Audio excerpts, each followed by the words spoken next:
સમાચારમાં આગળ વાત કરીએ તો અમરેલી જિલ્લાના બગસરા તાલુકામાં સેવા સેતુ કાર્યક્રમનો 11મો તબક્કો નવા વાઘણિયા ગામે સફળતાપૂર્વક યોજાયો છે।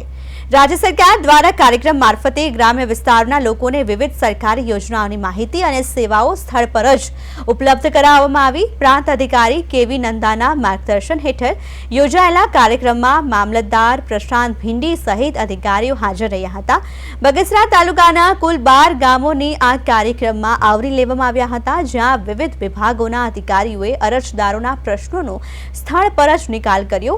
સેવા સેતુ કાર્યક્રમ અંતર્ગત આધાર કાર્ડ, રાશન કાર્ડ, અમૃતમ કાર્ડ સહિતની અનેક સેવાઓ અને કામગીરી હાથ ધરવામાં આવી હતી। ગુજરાત સરકાર શ્રી દ્વારા આયોજિત અમરેલી જિલ્લાના બગસરા તાલુકાના નવા વાઘણિયા ગામે 11મા તબક્કાનો 2.0 સેવા સેતુ કાર્યક્રમ આજરોજ આયોજિત થયેલ છે।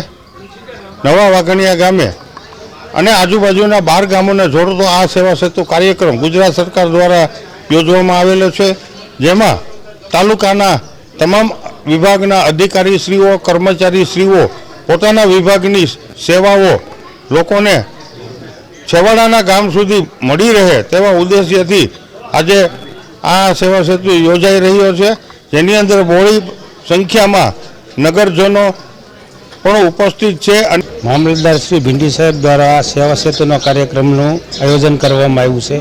તો દરેક વહીવટી તંત્ર, તાલુકા પંચાયત, ફોરેસ્ટ વિભાગ, મામલતદાર કચેરી દરેક કામગીરી અહીંયા બધાની હાઈ ક્લાસ કામગીરી થઈ છે। આજુબાજુના ગામના લોકોએ લાભ લીધો છે અને ઘર આંગણે એક જ ધકે બધું કામ પતી જાય છે। વહીવટી તંત્રનો ખૂબ ખૂબ આભાર, સરકારશ્રીનો ખૂબ ખૂબ આભાર આવા કાર્યક્રમ કરતા રહે। ખાસ કરીને અમારું ગામ પસંદ કરવામાં આવ્યું એ બદલ વહીવટી તંત્ર, સરકારશ્રીનો ખૂબ ખૂબ આભાર। નવા વાઘણિયા, જૂના વાઘણિયા, ડેરી પીપરિયા, અડાળા, પીઠળિયા, ખારી, આપણે નવા પીપરિયા, માવજીંજવા ટોટલ ગામના લોકો અરજદારો સવારના અહીંયા બધું કામ કમ્પ્લીટ બધાનું થઈ ગયું છે। આજે મારું ગામ નવા વાઘણિયાની અંદર સરકાર દ્વારા સેવા સેતુનો કાર્યક્રમ રાખેલો છે, જેનો લાભ અમારા ગામના લોકો પણ લે છે અને આજુબાજુના ગામના લોકો પણ રહે છે। અને આ સેવા સેતુ કાર્યની અંદર અમારે તાલુકા મથકે કામ કરવા માટે ધક્કા ન ખાવો પડે, એટલે અમારા ગામના આંગણે આ કાર્યક્રમ યોજાયેલો છે। તો એ કાર્યક્રમની અંદર અમને સંતોષપૂર્વક કામ મળે છે અને આ કામથી અમે આસપાસના ગામના લોકો પણ આ સેવાનો લાભ લે છે।